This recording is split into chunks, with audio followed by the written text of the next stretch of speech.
like for real, and we're like, but thank you for real. Thank you for real for coming on. Like you've done so much work, and I've seen that you did like other podcasts and stuff too, and like I got to watch and like listen, and it's like, she's got a lot to say. So I had just been, and I'm really thankful that you know time went its course and we were able to finally do this. So thank you again for coming on the show. Thanks for having me. I'm excited. She's a talker.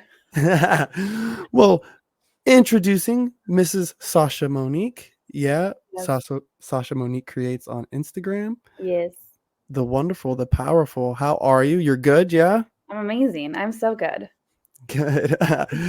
Listen, so like I was saying in the mini green room, you do so much work, and I feel like you cast such a large net, right, with what you really capture. So if you could kind of describe for everyone who's going to listen, like kind of what you do, Mhm. right, and like where your real bearings are, as far as like a business owner and a businesswoman, and then we'll go from there. All right. Well, it's shifted quite a bit, but basically, I own a digital marketing agency and I do everything from web design, branding, brand strategy, creative direction, content marketing, social media management. You name it, I probably do it as long as it goes into the realm of building a brand and building a business. It wasn't always that way, but as I've grown and evolved and kind of this will, I'm sure, turn into a conversation, but as I've become comfortable with my own talents and skill set, I stopped putting capacities and niches into what I do and just started offering everything that I'm capable of doing. And once I did that shift, then the agency really took off and things really started to make movement. Nice. So how did it start? Where, because I know you a little more closely through the dance scene. So I knew Mm-hmm, you as a dancer, right? mm-hmm. So where does where does Sasha like say this is what I think I'm good at this? Like where did it start? What was that little seed that made this whole plan grow?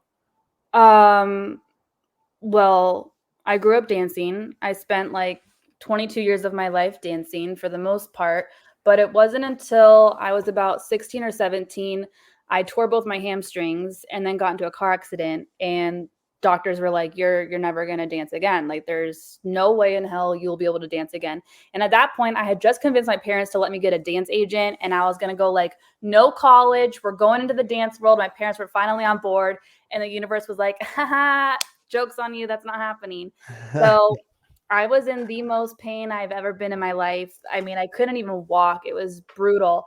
And so I was in high school, and I don't know, I'm sure your listeners, if they're our age, we grew up watching MTV, and The Hills was a show on Mhm. MTV with Lauren Conrad, and she went to FITM, and they were doing a presentation at the school, and I really wanted to get out of fucking math class because I like was in like pre-algebra at that time. I'm so bad at math.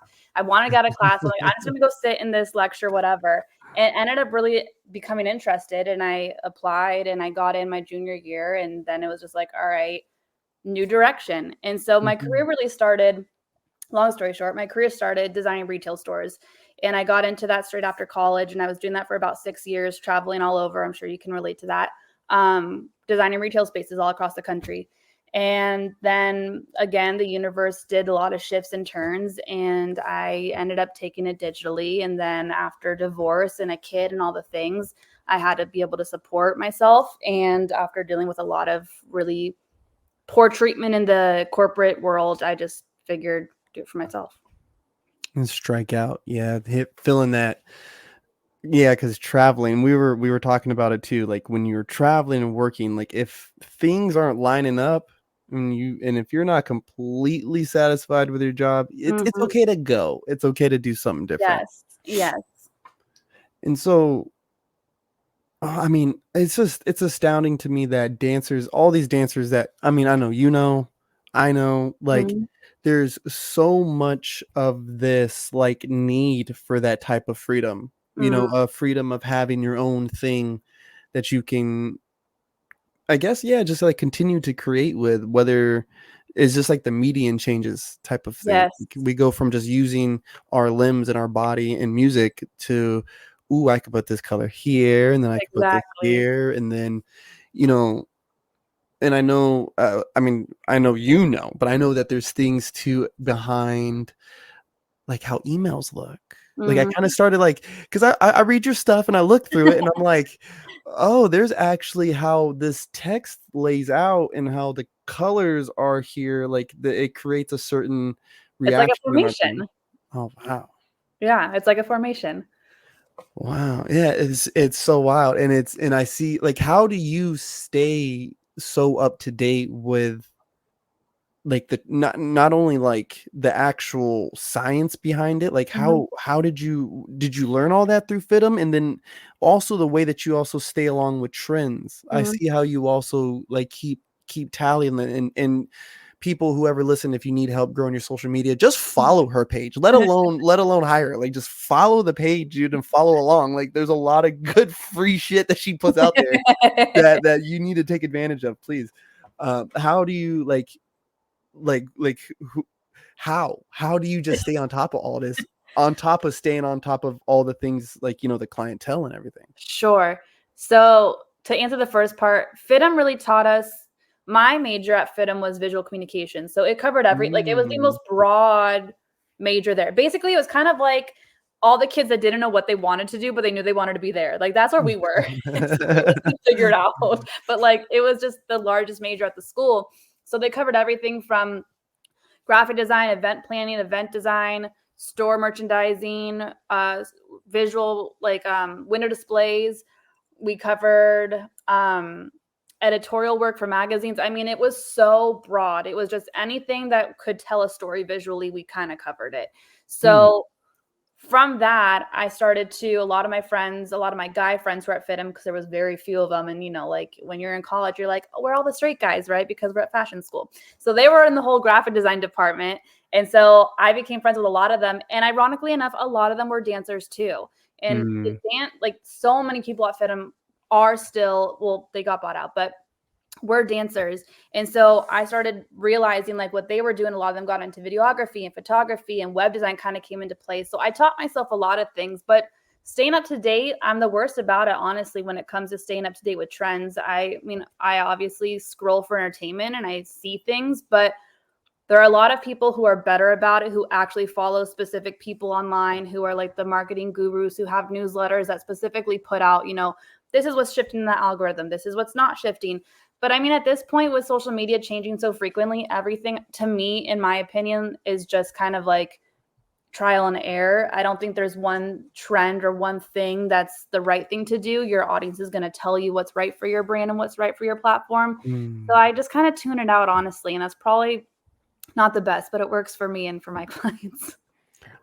I really believe that. Like, there was something when because I also have the Usual Tuesday podcast that Mhm. me and a couple of my buddies do, and we were kind of getting into these debates of how much we should post and how should we post, what time should we post. And I was always like, dude, just post it. Like, if you have fucking 15 minutes right now, just post it. Like, don't wait till 8 p.m. if because you think like you heard some dude on Instagram tell you, dude, no 8 p.m. Like, you got it. Like, no, it's just we'll figure it out. Yeah. Our you will start to notice a trend if we post enough, like if we post enough, you'll notice a trend like, hey man, like when I post using these hashtags and at this time it does get a certain reaction. Or if I'm posting during these days with this type of stuff, it's getting a certain reaction. Or if I'm posting, maybe Instagram might not be your spot either. Maybe That part. my humor survives on Twitter. Like my humor belongs on Twitter. Like I survive there. My memes, they're kind of IG friendly. I've gotten flagged a few times, but my humor definitely belongs on Twitter. So that's my space where I go be funny. You know what I Yeah, mean? And everything else, all dance stuff. My dance stuff doesn't work very well on Twitter because the Crump yeah, community isn't there. right. They're barely on Instagram. Yeah, They're heavy on TikTok and Facebook. Like, so like yeah. listening to a lot of your stuff, I'm like, I gotta figure out, like, I'm trying to slowly figure out like kind of where my stuff can exist very well and breathe. I follow this one chick on Instagram. I think her name is Mylu, and she always says if people what did she say? She's like, if people don't like your content at 8 a.m., they're not going to like it at 8 p.m. either. She's like, just post whenever you need to fucking post, like. That's true. That's so true. And like when you're talking to somebody, right, who brand new startup, right, got a brand started, they're starting some clothing brand, Mhm, and they're approaching you for some help. mhm. What would you say is some of the starting points that these people should look into? And, so they can have so for whoever listens can have some kind of like preparation list, like, oh, Mhm. starting off, I need to pay attention to X, Y, and Z. Yeah. First and foremost, and this is going to be especially for apparel, it's knowing who you're targeting, um, and not targeting people who give you the traction in terms of engagement that don't lead to monetary sales, but knowing who your brand is for. And this, I see this so many times with apparel brands. For some reason, and I'm going to assume because I think with fashion, whoever the designer is, whether it's the CEO or someone else, they put way more of their personal feelings into designing apparel than other entrepreneurs and other niches. So there's always this kind of like emotional attachment to, okay, well, we want to target XYZ, but they're not biting, right? But these people are liking my stuff. So maybe I'll start shifting my target audience to this person. So they start changing up how they're talking, they start changing up how they're posting, but the apparel stays the same. And the apparel was not meant for those types of people. So then they get into this battle of, and I've seen it with a couple of previous clients where they start throwing money at paid ads. Well, that's not going to do shit either because you're still targeting the wrong people. And then they blow through all their money and now they have no business. They're bankrupt. So, first and foremost, it's knowing who you're targeting. And especially with apparel, understanding that that's going to be a niche that takes time, because if you're online shopping, people are still like, we're very used to online shopping, but with brands that we're very comfortable with. If you're a new brand, it takes a lot longer for someone to become more trustworthy, and not only the quality, but how it's going to fit. So that goes into my second point of showing your clothing on other people than just yourself. When it's just you, it's one body type. If people don't have that body type, they're not going to know how it's going to fit on them either. So really Mhm. showing that UGC, get your friends for free, have them showcase, but really showing your apparel in the lifestyle that it's targeted for the people it's targeted for. Nice. Yeah, like I remember too thinking, like, especially when I started the brand, like, be a one-stop shop. It was like Alibaba Juniors, like, almost. Like, I was selling microwaves. Like, what the fuck am I doing? And then, like, making a couple designs, putting them out there, and I do feel like I was super invested, like, personally into Mm, these designs. Like, I spent time on this, it's gonna work. Scrap it, dog. Like, it's just not working. Like, try something else, you yeah, know? yeah. Um, what would you think is would you think that it's almost like an ego thing, or is it just like more of like fear? Like people are fearful that they're not as talented that they might think that they are. I think it's all of it, and I think it kind of depends per person, but I will say I know, especially in the fashion industry, a lot of people design for themselves. They design what they want. They design what they're not able to find. They design how they wanna be able to self-express that they're not able to vocally because they're not confident in themselves yet. So they use another platform or another medium like you were talking about to do so. So I think it kind of is a mashup for a lot of people depending. I mean, and I think this goes for business owners in general, and this is something that I've had to work on over the past 6 months, like heavily, is business and personal cannot mesh. Like just because I'm the front person that my clients work with, just because I'm the face of my brand, just because XYZ, like none of what happens in business operations is me. It's my business. And the more you can kind of like subtract yourself out of the equation, the happier you're going to be, because you're never going to be able to please everyone. You're never going to be able to give everyone what they want. You always have to set boundaries. People are going to try and walk all over you 24/7, but it's not personal. They just are focused on what's out of it for them. And if they're investing and they're putting money into something, of course they're going to be focused on themselves. They're not worried about how it's coming across Hmm. to the other person. Absolutely. Oh my gosh. Yeah. Wow. Um, I know I was definitely a huge perpetrator of that, like Mm, huge. And people would be like, oh, this would be so cool if you tried this, or you'd be so cool if you tried that. I was like, nah, man, shirts and hoodies, like, I'm good. No crop tops, I'm cool. Like, no hats, I'm cool. No stickers, no.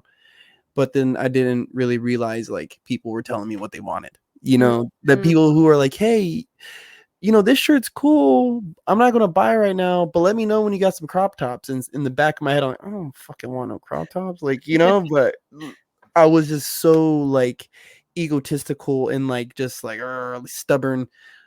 Nah, like, nah, bro, we're gonna do this with shirts and hoodies, Yeah. and the point too of like you're pointing to of like shopping online. I don't really shop online. Mhm. Unless they're with brands I really trust. Like they have to be like the homies brand, like my homies brand, or I'm gonna go big name, Exactly. because I Exactly. know how it fits, I know the quality, I know what I'm getting. It's consistent every single time. Their customer service is great if there's an issue. That part. Yeah, all that, and a lot of people lack that, like the customer Yeah. service back end part. 100%. I mean, within the past week, I've had 3 people that like I've bought from, and even like brands that I've dabbled with.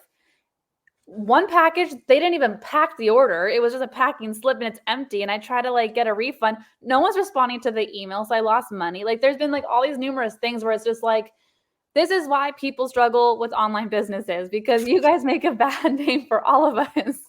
For real, it's so bad. It is. And anytime I've had complaints, it's like, not only do I get a return, all that, refund, and then usually I'll send something out too, depending on how bad the blunder was. It's like, whoa, whoa, whoa, whoa, whoa. Like, let me send you something along with it too. Mhm. Like, I'm really sorry. And I'll answer the phone calls. Like, I'll email somebody's my phone number. I remember it was like Christmas one year, and this really big order came through, and it was like, it was coming. He's calling me because it's tracking number and this and that, and I'm just like, dude, hold on, I'm just trying, like, like I'm just trying Trying to to work save the this out. water. God, I think Elijah was probably like 2, or he might have even been 1. So like I am, this brand spanking new dad, trying to figure it out, trying to balance it out. But do you take any, because every business has mistakes or blunders, whatever. Did you take them at that point in time? Did you take it personally? Like, did it affect how you showed up in business?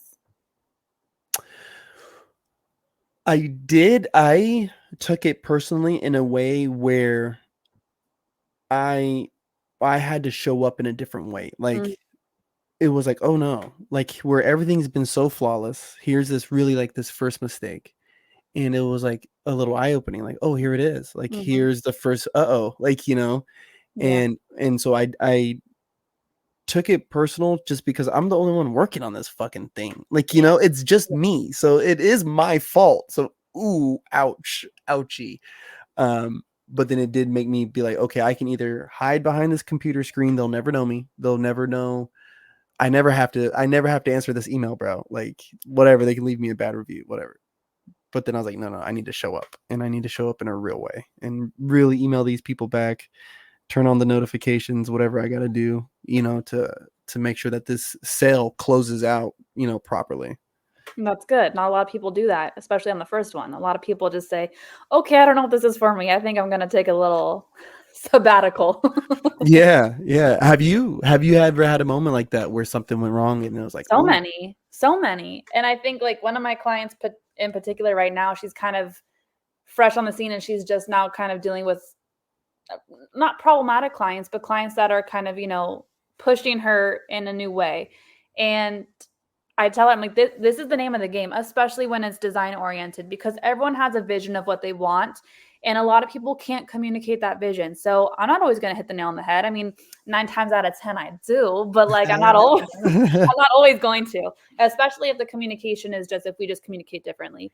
And so I've had a couple clients. I had to fire one recently and just say, you know what, like this is just not the vibe anymore. Um, but I also had to, I think, specifically find my own personal power and say, I deserve to be treated like as I wish, as I treat you as well. But mhm. yeah, I've had a lot of ouchies, but I've been able to come back stronger from them, right? Absolutely, absolutely. And I think too, if I didn't take some of the stuff as personally as I did, I feel like I wouldn't get better the way that I want to, you know, like, They're all learning lessons. mm-hmm. I had Cause the it's, biggest learning lesson where I was new to I was scaling really fast. This was like 2 years ago. I was scaling really fast. I was hitting these really big money goals that I was like, oh, it'll take me years. And I got all these new systems in place for like my operations and payments and processors and all these things.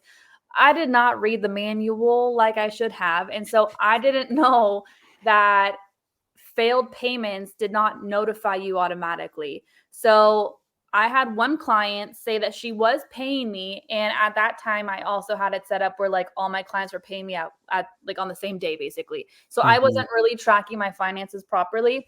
Come to find out, I had been working for free for like 6 months and then she ghosted me and I lost $12,000 on this project. So that was a big ouch. Mm-hmm. But now I Ooh. know how to set some notifications up. So, Oh, and then, and just the idea too of wearing all the hats, Mm, it's like you're gonna fumble one of those bad boys from of time to course. time. Of Wow, course. 12,000. Jeez. $12,000. That was a painful. I was so mad. Do you have like because just even thinking too, you said like, you would receive all these payments from your clients. Like Mhm. what's your number? Like what's the amount where you say, okay, these are enough clients. I'm like at my max capacity. Do you have one? Like, you know what I mean? Or do you just keep taking it as it comes? I should have a number, but I don't. I really take it as it comes and I really kind of see how life is playing out. Like in the summer months when my daughter is out of school, I should have gotten my charger. I'm going to take you guys for a walk. During the summer months when my daughter's out of school, I'm sure you can relate, like work life gets crazy. So, and I don't really have time to spend on taking on new clients. So, over the summer, I cut back. I stopped taking one-off projects. I really focused just on like retainer clients, and then after summer when she's back in school, then I take on more. But I kind of build my business up to where I'm able to not only have monthly retainers and one-off projects, but I'm also trying to build passive income so I don't have to work as much and I can still build. Mm-hmm. Especially like just the idea of once you hit those marks of like X amount of passive income, like Mm-hmm. so much time frees up, so Yeah. much shit frees up for you. And especially for creatives, it's like if you can stick me in the lab for an extra 2 hours a day, like dude, I'm about to Mm-hmm. be smoking people. Like this is not Right. even right. Like God forbid if I just practiced another 30 minutes every day, but you give me 2 hours every day, it's nuts. It It's is. nuts. And speaking of which, a little one-off is you're teaching a class or you just taught it? I'm teaching You're teaching. this coming week. It's a one-off, never gonna happen again for another year. It's my body's gonna hate me for like 5 months afterwards. It's no.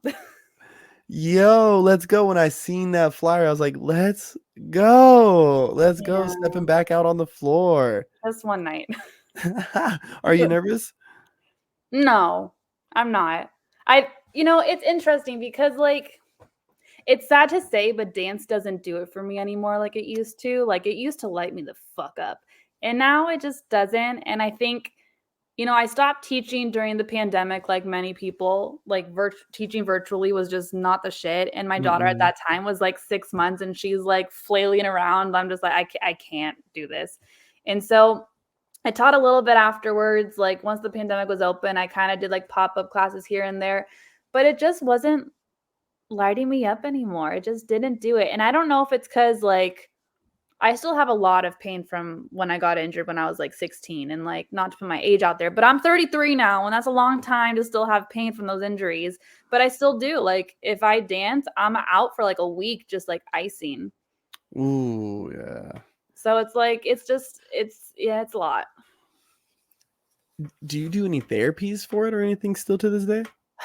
I did ish. I mean, I just came off a torn calf from the gym, so I was doing physical therapy for that.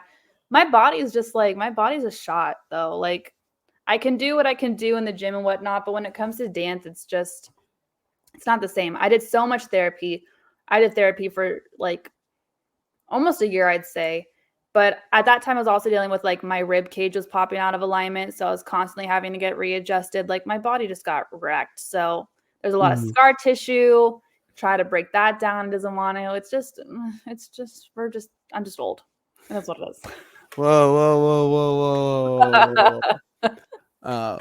No, and I think one thing about dancers too is like our body goes like football players have a season, you Yeah. know, and they're celebrated for what they do during the season. Mm. But if they do football shit outside of the season, like not on a football field, they usually get in trouble. Like, football tackling dudes at the bar. Like that's Yes. not good. That's not good vibes. But dancers, we dance all year long. And when we're not on the dance floor, on a stage, we're at a club dancing and we're applauded. And so we just dance more. And so there's never really a time where we give our body that rest, you It's know? true. And you bring up kind of subconsciously a decent point that I think the reason why dance doesn't do it for me anymore is because I've really detached myself from needing external validation, and dance gave me that. Like I think I love dancing so much not because I just enjoyed it as an art form, but I grew up competitive dancing. So you Mhm. give me some validation, my dopamine's through the roof, I'm feeling good, and I got really addicted to that. And so I think also just becoming a mom and like having the focus off of me, not being so selfish with my time. Once I stopped kind of seeking out those dopamine hits of, validation, that's when I noticed that dance really stopped kind of doing it for me. Mhm. Yeah, there's been a recent like fire and push I've had for it. Mm, And it's been because I'm trying to just enjoy it for what it is, because yeah. I feel like I definitely went through that. And you know, the last like 2.5 years I've been traveling, you go places and these people don't know who the hell you are. Yeah. Like they know my name because they've seen a couple YouTube videos, but other than that, I'm just a good dancer they know. I did not, it's like I just didn't feel that like connection with them, with a Yeah. lot of the people on the road. And so it made me feel very weird about dance. Um, it's like, oh, Community seeking or what? what's that? Community seeking or like what kind of weird? Yeah, almost like, I did this with all my friends my whole life. And Yeah. now I don't know none of you foos. Like, Yeah. and I am so glad to the people in Ohio and Texas, Florida. Love y'all, the people that I made friends with. Um, but it's really weird when you go from knowing every single person at the session and when the new person's there, like you notice, and to being the person who's noticed because everyone knows every single person there at the session. And so Totally. it would feel weird. I felt very out of place, imposter syndrome almost, Yeah. and then, and balancing that with work and yeah, trying to be a dad. It's like, oh no, no, no, I have my team, with the kiddos, so we're good. Fish out of water. Yeah. And you know what? Matter of fact, like you do so much and have grown so much, like how how do you find your balance also with also being a parent? Like that, I think that's What something. balance? Yeah, I feel like something we don't talk about. Like people think like, oh, you're a parent and you got this business going on, you just got to figure it out, don't you? It's like, oh bro, like this is an ongoing fire that I'm throwing a bucket of water on, bro. Like, what do you mean? Yeah. Yeah. I the the whole like parenting balance thing was something I struggled with heavy in the beginning because my daughter's autistic. So there's a very different parameters in terms of like what our day to day looks like. And in the beginning, you have this idea of, okay, married, family, kids, this, that, the other, all that went to shit. So it's like, all right, now I have all of my friends around me who have essentially what I thought I was going to have. My life looks completely different. They're able to find balance in their own way. I'm not able to. And so I had this really hard time with like just that word in general until I just came to the realization that like balance is something I'm going to have to find every single day because with Shay, every day is kind of different. Like, especially Mhm. like Monday through Friday, we're pretty good because she has her school routine. Come Friday night and she knows she's not going to school Saturday. The weekend is not the weekend for us. The weekend is like chaotic hell. So it's like, it's just a constant shift of just trying to like find balance within each other and in our home versus like really just having like I have my morning routine and I have my night routine and I'm doing this and I'm doing that. That doesn't exist. Yeah. Yeah. Yeah. I feel that. Cause like Elijah's always ran my house, Yeah. like he's always picked where we went. He's always did that, Um, and I always just tell people, whenever they've asked me, is like it's a very similar thing, like there is no balance. There is no structured schedule. Like he wakes up, my day starts. When he goes to sleep, my day starts. Like what I need to get done actually fucking starts, Yes. Um, and I think like, you kind of find like those micro wins too, Um, Elijah has always just been like just an active kid. So I'm always chasing him around, Mm. always here. So if I can just wash the dishes today and I'll get to the laundry once he falls asleep, cool, It's a great day. But then I also feel like, and I know someone, because you hustle, like you're fucking hustling. Like we also have to sacrifice the 6 episodes of Dexter or the 5 episodes of The Sopranos and maybe limit it down to like 2, maybe like, 2 and a little bit of a book that you should probably fucking Yeah. read, Maybe. and get those things in, maybe get a couple Yeah. posts out or maybe get them scheduled for later. Who knows? Feel a little risky, you know, Co- maybe email those 5 people back that you've been putting off since Tuesday. Like, let's go ahead and get those in. And I think those are the best way because I don't want to ever tell somebody like, oh, dude, you got to make sure you have, your 4 hours in the morning. You got to be up by 4 a.m. like a Gary V, like, No. bro, I only sleep 3 hours a day. Like, nah, bro, we're not doing that over here. That's Well, not tell my me what vibe. drug you're using and send me some. No, we're not doing that vibe over here, bro. I need my sleep. Like, please let me. I need that at least of all things. Honestly, though. And and I am really appreciative of how openly you speak of what you've been through, and especially like with your daughter, you know, taking all of that, like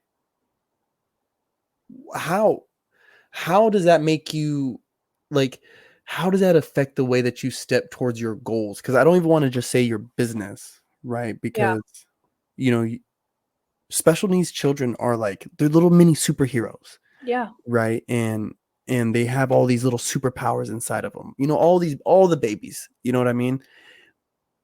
And so I know how I feel when I look at my son, you know what Mhm. I mean? So like, and it gives me that certain drive to get up every morning and go do it. Like, so how does that affect when you're thinking about your goals, when you're setting those standards for yourself? Like, you know what I'm saying? Yeah. It's funny. When my daughter was first diagnosed, my dad sent me this post that he had found. It was like some poem that was written in like the 80s that he found online. And it was basically saying, like, God chooses the parents of children with special needs for a specific reason because they're able to still be a little bit selfish. And that's something that hit me so deeply because I found that in this whole parenting journey, I mean, she's going to be 6 in a couple months. I always felt like I was kind of like failing her a little bit because I was still being a little bit selfish. Like, yes, I'm there for her for everything. I mean, I can truly say that I don't lack in that department, but there's still a little part of me where it's like, all right, well, I'm just gonna get a babysitter so I can go enjoy some of my time too. Where I think other parents maybe are a little more selfless than myself. And so I really struggle with that in the beginning of just like being able to still hold on to my identity and my individuality and me as a person and not lose myself in this like endless cycle of trying to learn everything about autism and she's regressing in this, now she's progressing in this, now there's a regression and it's like this back and forth cycle. And so in terms of hitting my goals, I think what you said, there's so much sacrifice that comes into play, and it's not just a matter of like downtime. It's all right, well, I look at my business like another child, like this is someone who's going to be stuck with me for like the next 18 years and fully dependent on me. If I don't show up, my business doesn't move. So I have 2 kids, right? So some part of my life is going to have to be on the back burner. And lately that's been like social life and dating life, right?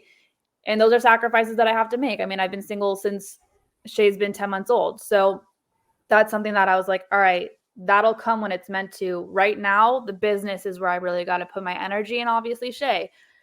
So in terms of my goals, it's just like I have a very clear vision of what I want my life to look like when we're kind of out of this cycle of Shay being so dependent on me. And once we can get to a place where she's a little more independent, like I want to be able to travel with her. I want to be able to explore things with her and kind of build up a life with her where other things can come into play. But that can't happen until my business is 100% financially stable with or without me. Yeah, like I think it's very true when you hear like how every the way I've always heard it is that your children, right, are gifts.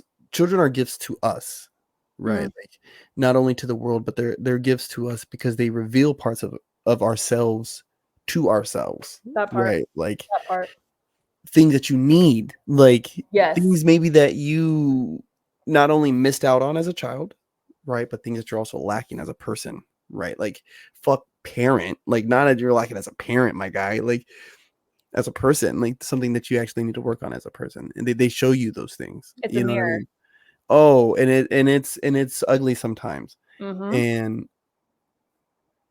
Elijah, when he was first born, I was sitting in front of the computer until 4 a.m., getting up by 7, and then doing the day job, coming back home, and I feel like I missed a lot Mm-hmm. because I was so just like focused on I gotta build this thing, like it's his future. Oh my god, da, da, da, da, da. And I think even though I was like scrambling and doing so much, it's like almost like the wheel spinning in the mud, right? And because I've seen, and it made me think of it because I've seen in some of your posts where it's like being intentful with what you do. Mm-hmm. And I think kids really make us become way more intentful with the way that we speak, the way that we act, the 100%. let alone stepping towards a business where like you're saying, like, I want to do this with my child. This Mm-hmm. is standing in my way. So I need to be intentful with the way that I behave with this thing because it's another child. Like you're saying, it is another child. It's your little fucking creation, dude. It's so nuts. Absolutely. Absolutely. But I think, had I not become a parent, I would not own my own business right now.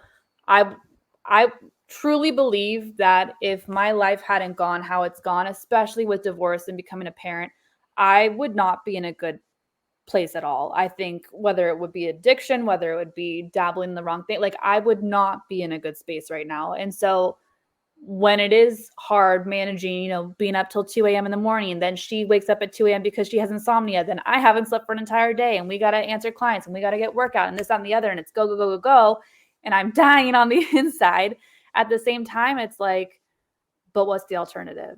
What would the alternative have been? These are all minor things that like probably are saving me that I don't even realize are saving me right now. Mm-hmm.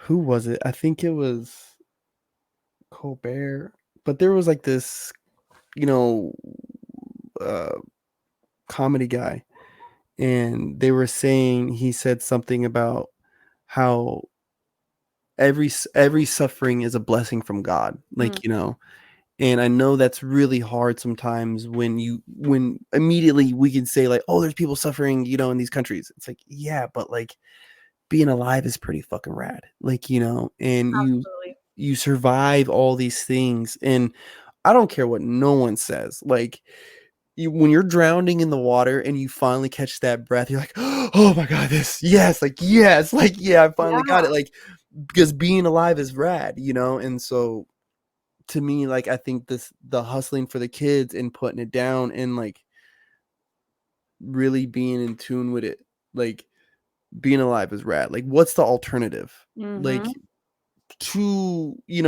fuck it, I'm off 20 minutes of sleep, bro, for 3 days straight. Like I got it. Like let's see if this coffee works. Like we got to make a joke out of this. Like this Uh-huh. has to be funny. It has to have some kind of like I made it. Like you know what I mean? Like I don't always be like that person like, oh yeah, like 24 hours no sleep, bro. I'm a beast. I'm gonna tell my friends like, yo, bro, I'm dying right now, dog. Crying, 24 hours. crying. Like, look at my eyes, fam. Like, do I Yes. look like shit? Like, I'd rather be that person. But I've made it a game with myself because I hate repeating this because it just sounds like gross to me. But like a lot of people say, like, I don't know how you do it, or you're so strong, or you're so resilient. So I've made it a game with myself. It's like, all right, if we have like a shit 3 days where it's like we're not sleeping, clients are up my ass, not my clients, like, my clients are great. But if that were to be the case, whatever, I just like, all right, how much more resilient can I be? Like, how much more tough can I be? How much more of a badass can I fucking be if I can get through this shit without shedding a tear? Like, yeah. how dope can I get through this? Oh man, like, yeah, there's definitely times where you're kind of coming out the weeds, you're out of the woods, and you're like, whew, what But they're the gonna fuck come was back. yeah, it's like, what the They're gonna fuck was that? and it's gonna happen again. Maybe tomorrow. We Literally, make maybe like right now. Like, it could happen right now. Like, this just all go to shit. And but then again, though, it's like that suffering, like that, and I'm blessed enough to say that is my suffering. Yeah. That is what I have to deal with on a day to day. It's nothing worse than that. Like, I'm an American building my own business, doing a fucking podcast with some rad ass people, and I complain that I lose sleep. Whatever. Like, Yeah. that's it. And I'm blessed to have that. And 100%. and the baby's and your baby's very blessed, to have a mommy who's hustling, you know what I mean, and cares for her. Shout out the single moms who listen to the smoking section, right? Shout out y'all ladies. We're a different kind. Y'all ladies are dope as fuck.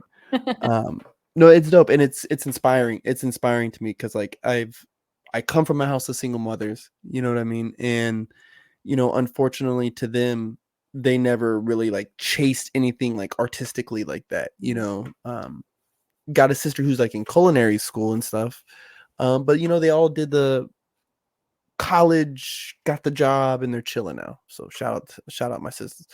But this is dope as fuck. I think they would have fucking rocked at building a business. And I think it's really tight to see you help other people. Like, Thank you. really, like, and you're, then you have your daughter who you're doing it for. So it's not just like a you thing. It's like, the fam, the legacy, like this It's a legacy. collective thing. I have so many friends, like, I know we've talked about it often, but I have so many friends that are in so many different areas, whether it's dance, photography, etc. And like, for me, it's always just been kind of like the come up for all of us. Like, if what I can do leads to my best friend who's a photographer getting gigs with me, great.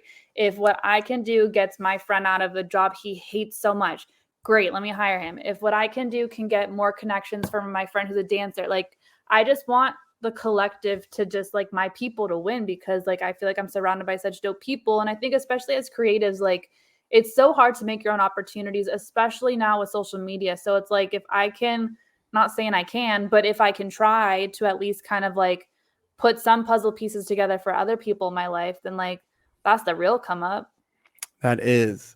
I think the most boss shit is when you can put your people on in positions to make money better Absolutely. themselves. Like, Absolutely. you put them in that position, and it's like that ultimate form of like that love, like that love language of like acts of service and gift giving. It's like, let me give to my peoples. You know what I mean? Totally. But I think like there's also like this misconception too when it comes to business of like, you have to learn everything. And when you were talking about, being in a house with single moms and whatnot, I never saw that. Like, my parents have been married for like 43 years. My grandparents were married for like 60 plus. Like, I'm surrounded by family units. So for me, like, becoming a single parent was the ultimate shell shock. Then let alone like, yeah, sure, I'm surrounded by entrepreneurs. Like, my entire family is a bunch of entrepreneurs, but how they ran their collective businesses is so different than how I'm doing mine. So it's like, you really just have to say, fuck it, I'm just going to figure it out as I go. And I'm going to make mistakes. I'm not going to do it the right way. There's no time limit on how I'm going to succeed. Like, don't give yourself, I need to hit 100K by, 6 months from now. Like, each day is just a day to like get collectively better. And 1% better is better than 0% better. 1% better. 1% Just better. one. You can Shout be out. one. Let's go. You can do 1%.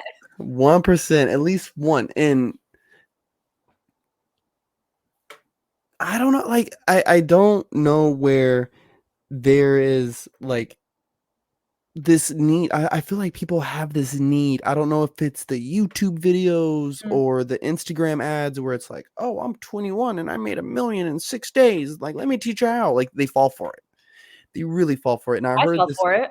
I fell for it like bad. Like, Mm.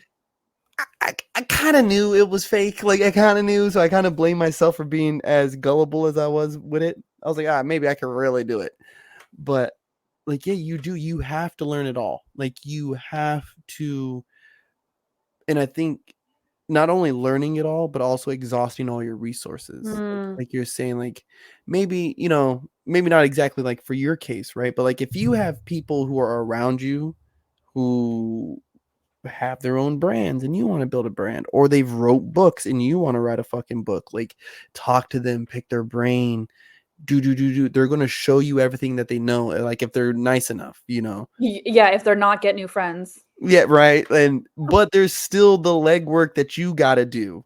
Absolutely. That shit you still gotta learn, fam. Like they could tell you how to play the music, like, oh, bro, and you gotta tune it here, this, that, and the third. They could do all that, but if you don't do it with your own hands, you'll never learn how to do it yourself. Like, And you can never be a profitable person. Like you can't hire someone to do a job you don't know how to do, or you don't even know what goes into doing it.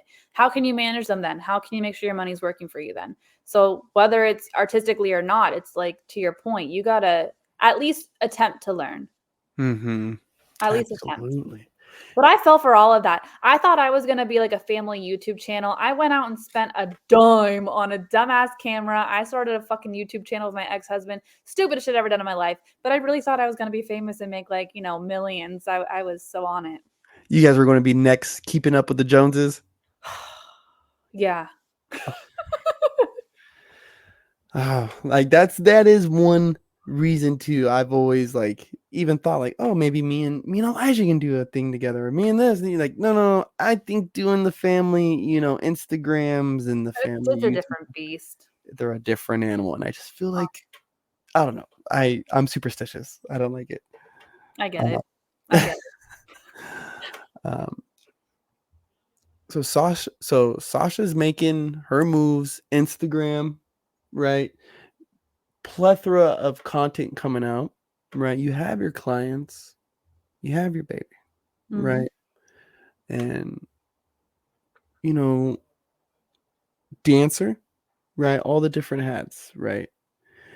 In 10 years, right? Or in 15 years from now, what do you hope that bio then says? Like what is the 15-year from now Sasha, like what does that bio, what does that fucking billboard on the side of the building say to describe how Oh this journey's my went? God. Um, I don't know. I truly don't know.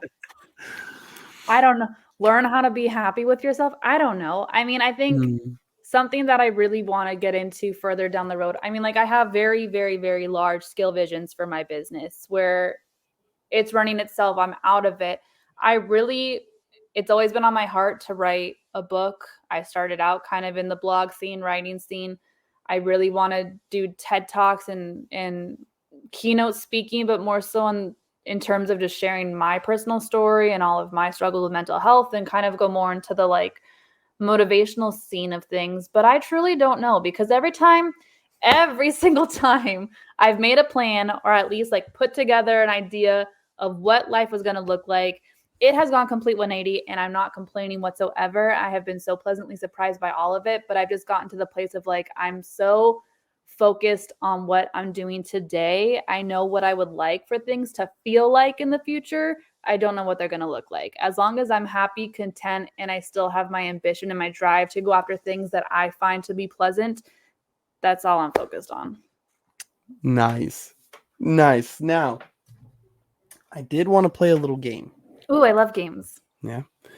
And so one thing I want to start doing with a lot of the guests is like a little rapid fire questions before we decide to Ooh. wrap it up. So I got a little list here. Yeah, real easy, real quick, but I hope we can stir around a couple things. So, first, ocean or mountains? Ocean. Sunny day at the beach or a midnight walk? Sunny day at the beach. Cookies or ice cream? Cookies. Best advice you've ever gotten? Knowledge is power. Worst advice you've ever gotten? To work harder, to spend more hours working. Things that bring you the most joy? Ooh, reading, like a nice crisp sunny day with like a little bit of clouds in the sky and a really nice breeze, but it's still sunny. And live jazz music. If you put me in a room with live jazz music, I will be the happiest person on the planet. Things that cause you the most fear? My self-sabotaging ways, and a life where I wasn't able to fully provide for my daughter. That was a good one. So, and no matter how you look at this one, right? So whether you believe it's God, universe, or at the very end, when the curtain's about to close and you had one last breath, what would be the last thing you hope you could say? I lived a great life. Oh, that's sweet. That's sweet. Sasha, is there anything that you would like? I know, listen, I hope we can do a part 2 of this because I feel like there's still I still have like this whole little list I've been trying to like read off and ask questions. And like, it's like, there's still so much. So I hope we can do a part 2 soon. Yeah. So down. So is there anything though you would like to plug or a little gem from Sasha herself for the viewers? Please let them know. I mean, be sure to follow me on Instagram. Like you said, I try to give as much free information as possible. And I think the gem that I want to leave is if something is a recurring thought in your mind, stop thinking about it and just lay out what is the first little action you can take today to manifest it into reality. Ooh, Sasha, thank you so much for coming on the smoking section. I truly appreciate everything. I mean, it was just so much too, but I truly appreciate you coming on and opening up for us. Thank you for having me. Of course. You guys, this has been the smoking section. Sasha, I'm going to get you out of here, but I'm going to also send you a message to thank you again. It sounds right? good. You got it. Thank you so much. Everybody, that was Sasha. Monique Creates on Instagram. Please check out her page. Just check it out. You're going to follow her. Okay. You're going to follow her, but just check it out. Right. Especially if you are if you're a small brand, right? Or even if you're a bigger business and you want to just get a better social media presence going, right? Or if you just want to see some cool shit because you're a creator and you want more, more information. She's got everything going on for you. Anything that she can serve you, she's got it going on. I want to give a big shout out to my dude, Day, my man, Day. Yo, I see you in the comments, my boy. I'm going to see you at the spot tomorrow. Shout out to everybody in the community. The smoking section, we're coming with more and more guests. I did a couple posts. I got like 15 people who I'm still trying to get back to and get on the show and scheduled and shit. I'm going to have to do some motherfucking PTO just to get the timing because I got people from like the UK and France, like, all over. So thank y'all for the support. Yeah, I hope you guys all have an amazing day, week, month, year in life. Until next time, this has been the smoking section. Stay motivated. Bang, bang, bang. Wild motherfucker.